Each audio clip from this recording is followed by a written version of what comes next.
మీరు చెప్తున్నట్లుగా అంటే బద్దిపాటి శ్రీనివాసు, రవీందర్ రెడ్డి వీళ్ళందరికీ కుట్ర పని బెల్లి లలితని నయీం తమ్ముడు చేత చంపించారంటారు. ఒక బద్దిపాటి శ్రీనివాసరావు ఏంది, entire government top to bottom. Nayeem పేరు, నయీం ఒక సాధనం అంతే. అంతే, నయీం పేరు, సాధనం కూడా కాదు, పేరు. చంపింది ఎవరనుకుంటారు? అంతేగా, రాజ్యమే చంపింది ఆ రోజు అలీముద్దీన్. అలీముద్దీన్ కూడా పేరే అంటున్నాను నేను. సార్ స్పాట్లో ఉంది ఎవరంటే?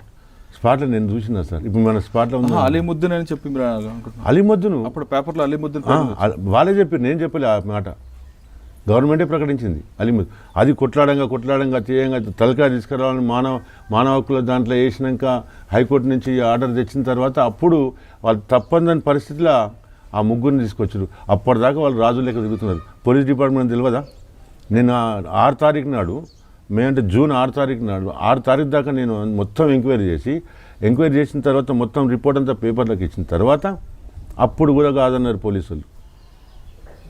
తర్వాత ప్రెస్ మీట్ పెట్టారు, అప్పుడు కూడా కాదన్నారు. ఇప్పటి వరకు బెల్లి లలిత హత్య ఎలా జరిగింది అన్నది అప్పుడులో అలీముద్దీన్ పోలీసులు పట్టుకొని భువనగిరి డిఎస్పీ ఆఫీస్ ముందు మీడియా ముందు ప్రవేశపెట్టారు. అలీముద్దీన్ అప్పుడు ఏం చెప్పాడు అనేది ఇప్పుడు ఐ డ్రీమ్లో ఎక్స్క్లూజివ్గా చూద్దాం. కళ్ళు తీసిన, చెవులు కట్ చేసాం, కాకపోతే కళ్ళు మింగదామని ట్రై చేసాం కానీ మింగలేకపోయాం సార్. కళ్ళు చెవులు కట్ చేసాము, గుండు కత్తి బట్టి కచ్చాకని మొత్తం తీసుకెళ్ళాము, వెంట్రుకలు తీసేసి తీసుకొచ్చాము. కాళ్ళ కాడ చిన్న మన కవర్ ఉంటుంది కదా, కవర్లో ప్యాక్ చేసుకున్న కళ్ళకాయ ప్యాక్ చేసుకొని కాళ్ళ కాని ఎలా తీసిన, ముందాన్ని కాళ్ళని మాత్రం ఒక గోనె సంచి వేసిన, దాని మీద ఇంకో గోనె సంచి తొలగించి మన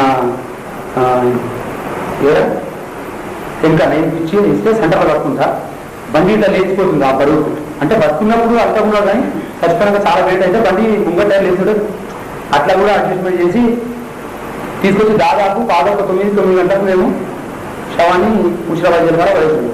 ఇంతవరకు గతంలో జరిగిన ప్రెస్ మీట్ క్లిప్పింగ్ చూసాం. అందులో అలీముద్దీన్ బెల్లి లలితని ఎందుకు చంపాడు, ఎలా చంపాడు, అంటే కేవలం బెల్లి లలితని కాకుండా ఏదన్నా మర్డర్ కూడా చేశాడు. ఆ ఏదన్నా మర్డర్ కూడా ఎలా చేశాడు అనేది ఇప్పుడు మన వీడియోలో చూసాం. ఐ డ్రీమ్స్లో ఎక్స్క్లూజివ్గా ఉంది. అయితే ఇప్పుడు చెప్తున్నట్లుగా బెల్లి కృష్ణ గారు చాలా స్పష్టంగా చెప్తున్నారు, ఇదంతా రాజ్యం చేసిన హత్య అంటున్నారు. అంటే బెల్లి అలీముద్దీన్ని ఒక సాధనంగా వాడుకొని చేశారని చాలా స్పష్టంగా చెప్తున్నారు. ఆ సాధనం వెనక ఎందుకు కారణం అనేది మళ్ళీ కృష్ణ గారు అడిగి తెలుసుకుంది. కృష్ణ గారు చెప్పండి. ఇప్పుడు ఆ రోజు ప్రెస్ మీట్లో చాలా స్పష్టంగా అలీముద్దీన్ చెప్పాడు. ఇప్పుడు అది మేము సంపాదించాం. నయీంకి నయీం చంపమంటే నేను చంపాను, నయీంకి లలితకి మధ్యన వివాదం వచ్చింది, ఆ వివాదం వల్ల చంపాను, నువ్వు ముక్కలుగా నరికాను అంటే కేవలం బెల్లి లలితనే కాదు, అతను మోడ్ ఆఫ్ ఆపరెంట్ ఆ విధంగా ఉంది. ఏదన్నా కూడా అదే విధంగా మర్డర్ చేసి తల తీసుకెళ్లి ముషీరాబాద్ జైలు దగ్గర పెట్టాడు, కన్నును తీసుకొచ్చి అలా చూపించాడు. అంటే అక్కడ భయభ్రాంతులు క్రియేట్ చేయడానికని కాకుండా ఆడ నేచర్ ఆ విధంగా అనిపిస్తుంది. అంటే మీరు అన్నట్లుగా ఇప్పుడు మాధవరెడ్డి ఉన్నారనుకోవాలా, లేదా వీళ్ళిద్దరి మధ్యన బెల్లి లలితకి నయీంకి మధ్యన వివాదం వల్లే హత్య జరిగింది అనుకోవాలా? పురుషోత్తంకు నయీంకి ఏమి వివాదం ఉన్నది? ఆజం అలీకి నయీంకి ఏమి వివాదం ఉన్నది? ఆజం అలీకి నయీం కంటే వీళ్ళందరూ కూడా పౌర హక్కులకు మాట్లాడుతున్నారు కాబట్టి అందరూ హత్య చేసుకొస్తున్నారు కదా. నేను అడిగిన దానికి పౌర హక్కులు అంటే వానికి ఏం బాధ, నయీంకి ఏం బాధ?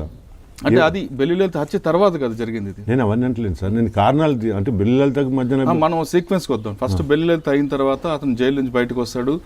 జైలు నుంచి బయటకు వచ్చాక మీరు అన్నట్లుగానే ఖచ్చితంగా పోలీసు కోవట్టుగా మారాడు. తర్వాత పోలీసులకి రాజ్యం మీద ఎవరైతే వ్యతిరేకంగా ఉన్నారో అందరిని వరుసగా హత్య చేసుకొచ్చాడు. కానీ బెల్లి లలిత హత్య వచ్చేసరికి అప్పుడు మీరు ఏ విధంగా ఫైట్ చేసుకొచ్చారు? అయితే ఇప్పుడు ఇక్కడ ఏమైంది సార్, ఒక నయీంని మనం ముందు చూపించలేము, నేనైతే ముందు చూపించాను. ఎందుకంటే నయం ముందు చూపించినలే వాళ్ళు. ఇప్పుడు మాధవరెడ్డి మీరు ఇక్కడ మీకు ఒక హోమ్ మినిస్టరు, ఇంటెలిజెన్స్ డిపార్ట్మెంట్ ఆయన చేతులు ఉంటుంది, తర్వాత పోలీస్ డిపార్ట్మెంట్ ఆయన చేతులు ఉంటుంది, మొత్తం టోటల్ వ్యవస్థ ఆయన చేతులు ఉంది. బెల్లి లలిత నక్సలైట్ పార్టీకి వెళ్ళిపోయింది, నక్సలైట్ దళంలో ఉన్నది ఇప్పుడు అని SP Ramanarayana, DSP Ravinder Reddy, SI Nandal Narasimhareddy, home minister Madhavareddy, ఈ నలుగురు నుంచి ఎట్లా వచ్చింది? ఒకటే మాట.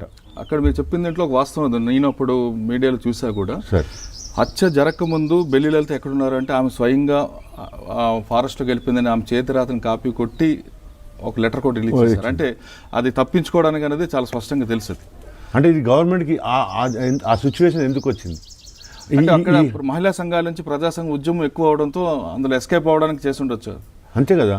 ఇప్పుడు మీరు గవర్నమెంట్ నేను ప్రజలకు పరిపాలన మంచి పరిపాలన అందిస్తా అనుకుని వచ్చిన వాళ్ళు ఒక ఆ మహిళ కిడ్నాప్ కాబడ్డది చంపబడ్డది అని మీకు ఇంత మొత్తం వ్యవస్థ మీ చేతులు ఉన్నప్పుడు మీకు తెలియకుండా ఉండదని నాకు తెలుసు. నాకు తెలుసు, నాకు సమాజం మొత్తానికి తెలుసు. అయితే మీరు ఒకటే ఈ నలుగురి మాట ఒకటి నక్సలైట్ల దళంలో ఉందని అంత గట్టిగా ఎట్లా చెప్పగలిగారు ఒక అంశం.